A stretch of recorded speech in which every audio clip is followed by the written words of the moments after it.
کہ آپ حضرات نے قربانی کی، جانور کے گلے پر چھری چلائی،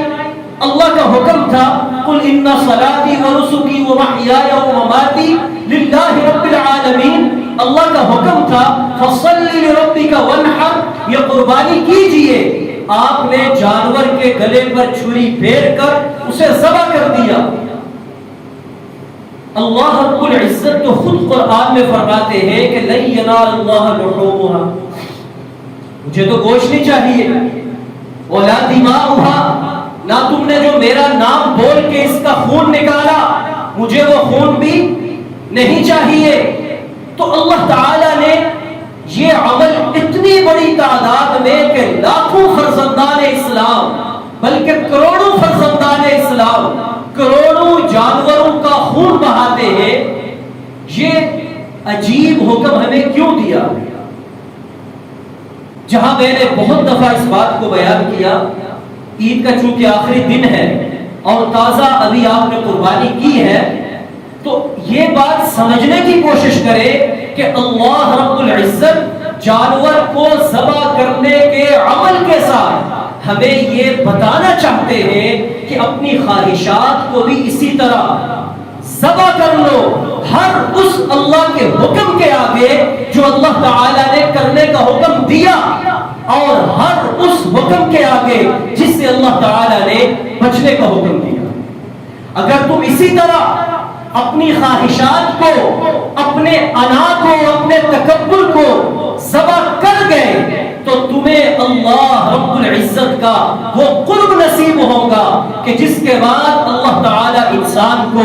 دنیا میں بھی اطمینان و سکون نصیب فرماتا ہے اور اس کی روح کو اعلیٰ علیین میں ٹھکانہ عطا کرتا ہے، اور قیامت کے دن اللہ تعالی انہیں اپنے عرش معلیٰ کے نیچے سایہ عطا فرماتا ہے۔ تو آج کا ہمارا سبق کیا ہے کہ ہم نے جانور ذبح کیا، ہم اپنی انا کو بھی ذبح کریں، اپنی خواہشات کو دین کے مقابلے میں ذبح کریں، اس لیے کہ اللہ رب ذوالجلال نے ہمیں قربانی کا مقصد ہی یہی بتایا وَلَٰكِن يَنَالُهُ التَّقْوَىٰ مِنكُمْ، ارے جانور کے گلے پر چھری پھیرنے کا یہ مطلب نہیں کہ تمہیں گوشت ملے گا۔ اللہ تعالیٰ فرماتے ہیں کہ گوشت تو پورا سال تم کھاتے ہو، لیکن اللہ کو تمہارے دلوں کی پرہیزگاری چاہیے،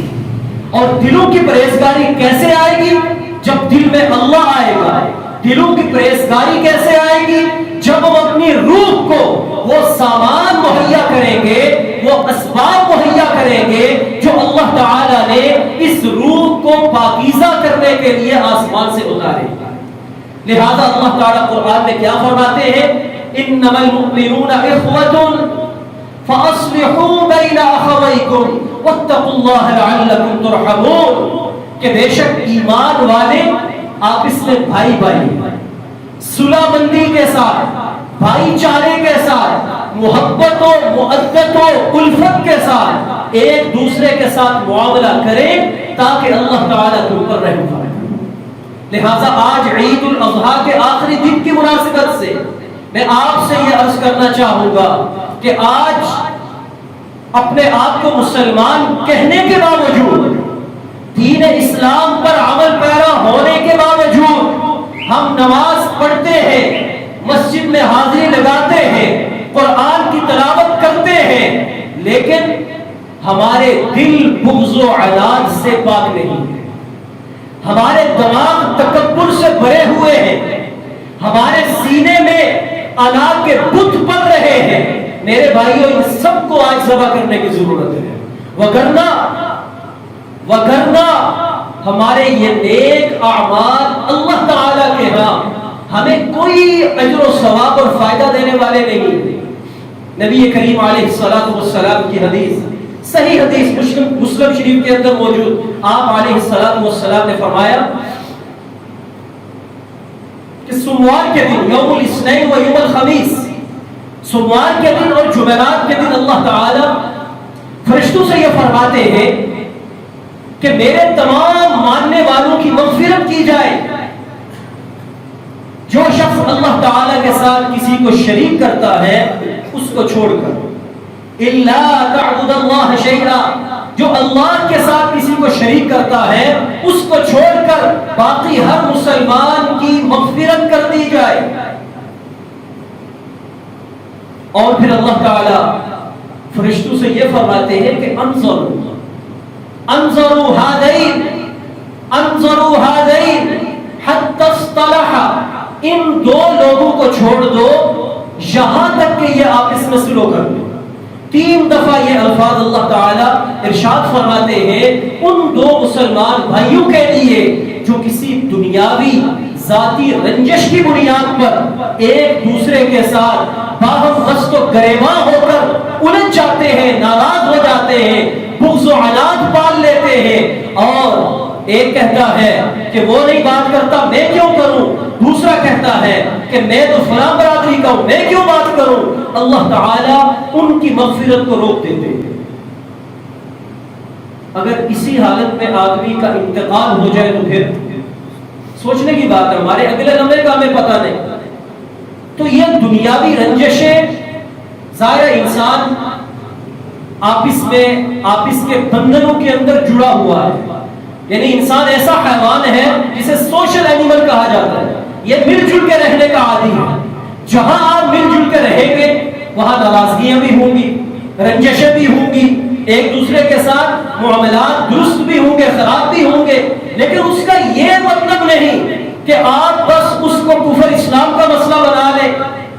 اور اس انا کے بت کو جسم میں پال کر دوسرے کی جان کے دشمن بن جائے، بلکہ اللہ رب العزت نے جہاں ہمیں یہ بتایا کہ تم مل جل کے رہنے کے عادی ہو، وہاں یہ بھی بتایا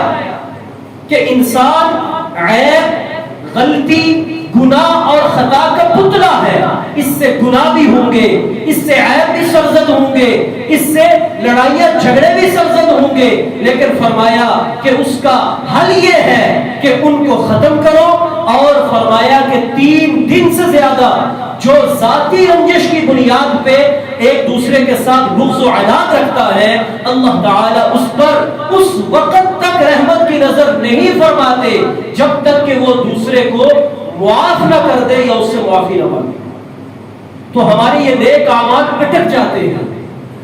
آج ہم نے جانور کے گلے پر تو چھری پھیری، کتنے میرے بھائی ایسے ہیں، اور یہ عورتوں کے اندر بھی یہ چیزیں بہت زیادہ ہوتی ہیں۔ دوسری عورتوں کے بارے میں خام خواہ کی ایک عنایت، خام خواہ کا ایک حسد، ریاکاری، اس کو اپنے دل میں جگہ دے دی، اور روح تو ویسے ہماری کمزور، ہم تو وہ اعمال ہی نہیں کرتے کہ روح مضبوط ہو، جس کا نتیجہ یہ نکلتا ہے کہ پھر انسان کے اعمال غارت ہوتے چلے جاتے ہیں، اور اس کے اعمال وہ کر رہا ہے، نماز پڑھ رہا ہے، قربانی کر رہا ہے، لیکن اللہ تعالیٰ کے ہاں وہ قبول اس لیے نہیں ہوتے کہ اس کے اندر بیماریاں اتنی زیادہ ہیں کہ اللہ کی بارگاہ میں وہ پیش کرنے کے لائق ہی نہیں۔ تو اس لیے کتنے بھائی ایسے ہیں جنہوں نے انا کے بت کو ذبح کیا ہے، جنہوں نے خواہشات کو ذبح کیا ہے، جنہوں نے اپنے تکبر کو ذبح کیا ہے۔ میرے بھائیوں، عید قربان کا یہ فلسفہ ہے، اور نبی کریم صلی اللہ علیہ وسلم نے ارشاد فرمایا کہ من رأى عورة فسترها، سبحان اللہ، کتنی خوبصورت بات بتائی کہ جس نے کسی مسلمان بھائی کا عیب دیکھ لیا، ظاہر جب اکٹھے رہیں گے تو دوسروں کی برائی ہمیں پتہ چلے گی، کسی کا عیب ہمارے سامنے آئے گا۔ اب ہم کیا کرتے ہیں، یا تو اس کو بلیک میل کرتے، یا ہم اس کے عیب کو دوسروں کے سامنے آشکارا کرتے ہیں کہ اس کی بے عزتی ہو جائے۔ حالانکہ انسان کی زندگی کا دوسرا نام عزت ہے، جس کو انسان تلاش بھی کرتا رہتا ہے، متلاشی رہتا ہے کہ میری عزت کی جائے، انسان کی فطرت ہے۔ تو عیب دیکھنے کے بعد ہم اسے دوسروں کے سامنے کم سویا کریں گے، بتائیں گے کہ اس کا عیب جب ظاہر ہو یہ بے عزت ہو جائے۔ اسلام کیا کہتا ہے؟ اللہ کے نبی علیہ السلام نے فرمایا من رأى سترا من رأى عورة فسترها، جس نے کسی کا عیب دیکھا پھر اس کو چھپا دیا۔ یہاں میں تھوڑی سی وضاحت کرتا چلوں کہ عیب سے مراد اس انسان کا کوئی ذاتی فعل تھا، ایسا عیب نہیں تھا کہ جس کے ساتھ اہل ایمان متعلق تھے کہ وہ کسی کے خلاف منصوبہ بندی کر رہے، وہ اجتماعی طور پر کسی کو نقصان دینا چاہ رہا ہے، وہ دین اور اہل دین کے بارے میں کچھ غلط کرنے جا رہا ہے، اب آپ کا فرض بنتا ہے کہ آپ اس کو چھپائے نہیں بلکہ متعلقہ لوگوں کو اس کی اطلاع دیں تاکہ اس غلط کام کا سد باب کیا جائے۔ لیکن ایک کسی آدمی کا ذاتی عیب ہے اور پھر آپ نے وہ دیکھ لیا، تو اسلام اور شریعت یہ کہتی ہے کہ اس پہ پردہ ڈالنا، اور یہ اس کو چھپا دینا اور پردہ ڈالنا اللہ کے ہاں اتنا پسندیدہ عمل ہے۔ کمن کان احیا موعودۃ، اللہ کے نبی علیہ السلام نے فرمایا یہ ایسا ہے جیسے تم نے ایک زندہ درگور کی ہوئی لڑکی کو بچا لیا۔ ایک زندہ جان کو زمین میں کسی نے کاٹ دیا اور تم نے آ کر اس کو بچا لیا۔ اس طرح کسی کی غلطی اور عیب کو دیکھ کر اس کو چھپا دینا اتنا اجر و ثواب کا باعث ہے۔ وہ کیوں کہ اس نے ایک غلطی کر لی، آپ نے اس کا عیب دیکھا، اب اس کو یہ خطرہ ہے کہ میرا یہ گناہ لوگوں کو بتائے گا، میں تو جیتے جی مر جاؤں گا، میں تو زندہ لاش بن جاؤں گا۔ جب آپ نے اس کو چھپا دیا گویا کہ آپ نے اس کو ایک نئی زندگی عطا فرمائی۔ اور یہ ہمارے تبلیغ والے احباب بڑی خوبصورت بات کہتے ہیں، ایسی پازیٹیو سوچ آپ لیں کہ ہم دوسروں کے بارے میں بڑے بڑے نظریے قائم کرتے ہیں، لیکن یہ نظریہ قائم کیا کریں، فرمایا جو آپ سے بڑا ہے، عمر کے اندر بڑا ہے، یہ سوچ کے اس کو معاف کرو کہ اس کی نیکیاں یقیناً مجھ سے زیادہ ہے، کیونکہ اس کی عمر زیادہ ہے تو یقیناً اس نے نمازیں بھی آپ سے زیادہ پڑھی ہیں۔ اور جو آپ سے چھوٹی عمر کا آدمی ہے اس کو یہ سوچ کے معاف کرو کہ اس کے گناہ مجھ سے کم ہے، کیونکہ عمر اس کی تھوڑی تو یقیناً گناہ بھی تھوڑے ہوں گے۔ یہ ہم سوچنے لگ جاتے ہیں کہ جی اس کی عمر ہم سے زیادہ تو گناہ بھی زیادہ ہوں گے، عمر ہم سے کم ہے تو گناہ بھی اس کی نیکیاں بھی ہم سے کم ہوں گی۔ تو یہ سوچنے کی بجائے شریعت ہمیں یہ سوچ دے رہی ہے کہ اپنے بڑے کا اکرام کرو، چھوٹوں کے ساتھ شفقت کرو، اور اگر کسی کے اندر کوئی برائی دیکھو، عیب کی بات دیکھو تو اس کو چھپاؤ۔ اللہ رب العزت کل قیامت کے دن تمہارے عیوب پر پردہ ڈالے گا۔ یا تو آپ کہہ رہے کہ ہم صحابہ کرام کی طرح ہیں، ہم انبیاء کی طرح ہیں کہ ہم سے تو کوئی گناہ نہیں ہوا، کوئی بھی بڑے سے بڑا ولی یہ دعویٰ نہیں کر سکتا، حتیٰ کہ صحابہ جنہوں نے اللہ تعالیٰ کے نبی کے سامنے آپ کی جماعت اور آپ کی شاگردی اختیار فرمائی، گناہ تو ان سے بھی ہوئے، لیکن اللہ نے ان کو ایسی توبہ کی توفیق عطا فرمائی کہ اللہ نے قرآن میں یہ فرما دیا رضی اللہ عنہم ورضوا عنہ، اللہ تعالیٰ ان سے راضی ہو گیا، وہ اللہ سے راضی ہو گئے۔ لیکن میرے بھائی میں بھی گنہگار ہوں، آپ بھی گنہگار ہیں، ہر آدمی کو اپنے عیوب کا پتہ ہے۔ آج اگر ہم کسی کا عیب اسے چھپائیں گے، اللہ رب العزت کل قیامت کے دن ہمارے عیوب پر پردہ ڈالے گا۔ تو اس لیے عید قربان کی مناسبت سے آپ نے جانور ذبح کیا تو یہ ایک بات اپنے ذہنوں میں آپ بٹھائیں کہ جانور ذبح کرنا ایک عملی شکل ہے،